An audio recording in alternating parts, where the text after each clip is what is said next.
Blood Rain by Daniel K. Pip. We must hurry, the young elf girl said, urging her human companion as the thunder echoed through the forest. We must find shelter before the rain starts to fall, or it will be the death of both of us. Are you afraid of getting wet, my little rogue? The human male quipped as he paused to adjust his sword belt to make moving quickly easier. She turned to him, so he could clearly see the fear in her eyes. This is no time to be joking. If we get caught in the blood rain, we will not survive in its wake. She turned and hurried upwards towards a cave set high in the hillside. I will tell you the history once we are safe, warrior. Jacob Malwood had travelled with the young elven thief known as Tenderleaf Shadowfall, and had many adventures with her. They were normally accompanied by her other companion, a dwarven battle priest, but he had to return to his temple for his yearly devotions. He had seen her in May situations, but he had never, ever seen her afraid of anything. She was the most fearless female he had ever encountered. They had fought undead hordes, swarms of monsters, and evil that wore many faces, but she had never seemed to be afraid.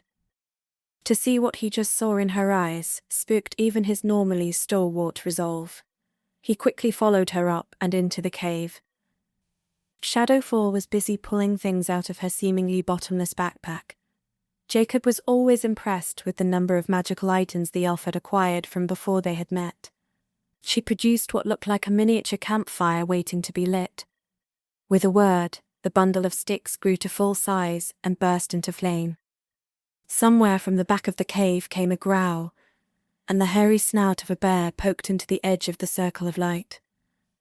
The bear roared, and then stood up on its hind legs.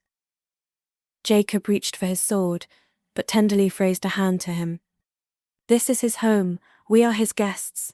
He is probably hungry, she says as she reaches again into her bag and produces a huge fish. Shadowfall steps up to the bear and kneels, offering the food.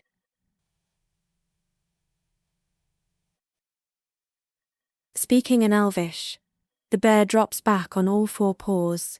Taking the fish, it retreats into the darkness at the back of the cave. She turns back to Jacob with a familiar smile and a shrug. Elves have a natural affinity, Tenderleaf said as she took off her cloak. Jacob caught himself staring again. She always wore that sheer white dress. Tenderleaf had told him it was a dress of protection, and he wasn't sure if it was magical protection or not, but things had a very hard time hitting her. If it was magical, when it was combined with the way she was mesmerizing when she dodged, she was nearly impossible to tag with a claw or weapon. He was sure it was enchanted, because he had seen her change its appearance and color to suit what she needed it to be. A blinding flash of lightning drew their attention outside. The clap of thunder that rolled in drew a deep whimper from the bear. When Jacob turned back to face her, Tenderleaf's expression had become serious once again, and she had seated herself on the far side of the fire away from the cave entrance. It happened a long time ago, when magic changed this part of the world. It was the first human war that caught the elves of Trudenwood in the middle. Up to this point, mankind was smart enough to wage their battles in their own lands and fields. Burkham to the north was at odds with Cormor to the south.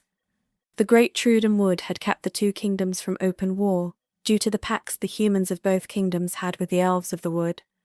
What the war was about didn't matter to the elves, and they did not take sides. This is until the king of Cormor was betrayed by his royal mage. The mage Dormer killed his king and convinced the people that it was spies from Burkham. Tenderleaf paused for a moment before continuing. Dormer knew it was a week's hard march to go around Trudenwood to get to Burkham, and of course Burkham's troops would be mustered, ready to repel the forces of Cormor. The march through the woods, which only took 2 days, would have taken Burkham by surprise, but it was forbidden by treaty with the elves. So Dormer marched his troops 2 days to where the woods were the shortest in the east, then cut through the woods to save 3 days of travel. This angered the elves, and they sent word to Burkham to notify them of the early arrival of the forces from Cormor. When Dormer and his troops arrived, not only was the Burkham's army ready for them, but the elves of Truden Woods were waiting with a squad of archers and sorcerers along the wood. In anger, and without thinking of the consequences, Dormer and his cadre of mages cast a modified spell called Rain of Blades. As dark clouds rolled in, the elven magic users attempted to dispel the blade storm. They were only partially successful. The blades were reduced to slivers of sharp ice. The slivers didn't do more than cause small nicks and cuts to exposed skin. It did rend any non-metal armor to shreds, but still didn't cause any real harm to flesh. The rain fell on both sets of human troops and was thought of as nothing more than a nuisance. Unknown to both Corrimor and Birkham, a third party held an interest in these two kingdoms' war. This unknown person cast some sort of summoning spell. As the rain stopped, an evil mist arose and engulfed the armies. The elves told of the horrid sound of armor and flesh being ripped asunder. The screams of the dying men mixed with the unearthly howls of some unknown monster. They tell of seeing the rain move towards the city walls of Birkham, lightning and thunder leading as a warning. The mist rolling over the plain following the rain, the elves dubbed the Blood Rain. The rain goes from Birkham in the north until it hits the Wailing Mount, just behind the city, across Truden Wood to Corrimor in the south. It turns back when it gets to the sliding river. Outside, the cave had become grey, and a strange whistling could be heard. Pieces of leaves could be seen falling to the forest floor. As the rain fell harder, small blades of ice could be seen sticking up from the ground before melting in the warm air. As the rain began to lighten and the skies became brighter, a buck staggered into view. It was shaking itself as blood dripped from many tiny wounds. The deer's ears flew up as a howl pierced the air. Jacob's hair stood on end, giving him goosebumps. A misty fog started to move quickly up the hill towards the deer. Frozen with fear, it couldn't move as the fog rolled over the deer. The fog stopped at the entrance of the cave, like it hit a wall. Another blood-chilling howl was followed by the cries of the deer being torn to pieces. The rending of flesh and the snapping of bone could be heard in the cave, loud enough that the bear at the back could be heard whimpering with fright. Silence followed.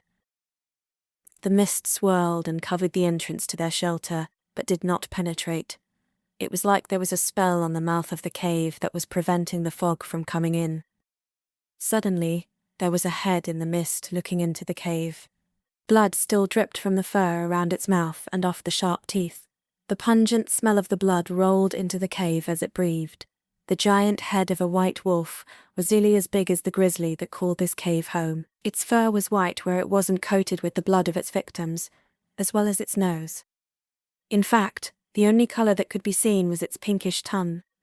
The milky white eyes that stared blankly into the cave told Jacob and Tenderleaf that the creature was blind. It sniffed the air as if assessing the occupants. Human, bear, and elf. The creature spoke in a voice like the cold wind in the dead of winter. It sniffed again. Not just any elf, either. She who was named. I am honoured to meet you, Shadowfall. Tenderleaf stepped from behind the fire. I have been named. By who? How is it you know of me and have my name? I am Goltalu, the wolf of eternal winter of the 9 hells. Where you are named and by whom is not for me to reveal. But I know your name because the one who summoned me would want me to end your life. He has said as much. Fortune smiles towards you, as the context of my summoning restricts me from attacking you, if you have not been scored by the blood rain. But I have no ill will towards you, Lady Elf, and do not wish you harm. Tenderleaf placed her hand over her heart and gave the wolf a bow. I thank you for telling me what you could. I wish there was something I could do for you. The creature, it seemed, smiled. But there is something that you can do for me, child. This place is rather too warm for the likes of me, you see. I long to return to the eternal winter of the ice plain, to the hell that spawned me. My paws ache to run freely across the frozen tundra. The only way to end the blood rain and to send me back to my home is to, well, light a fire in my belly, and you have the means to do this. Tenderleaf looked back at the campfire, then turned back with a smirk on her face. Indeed, I do believe I do. She rummaged around in her hack again and pulled out an orb. She tapped it 3 times and it lit up with a magical light.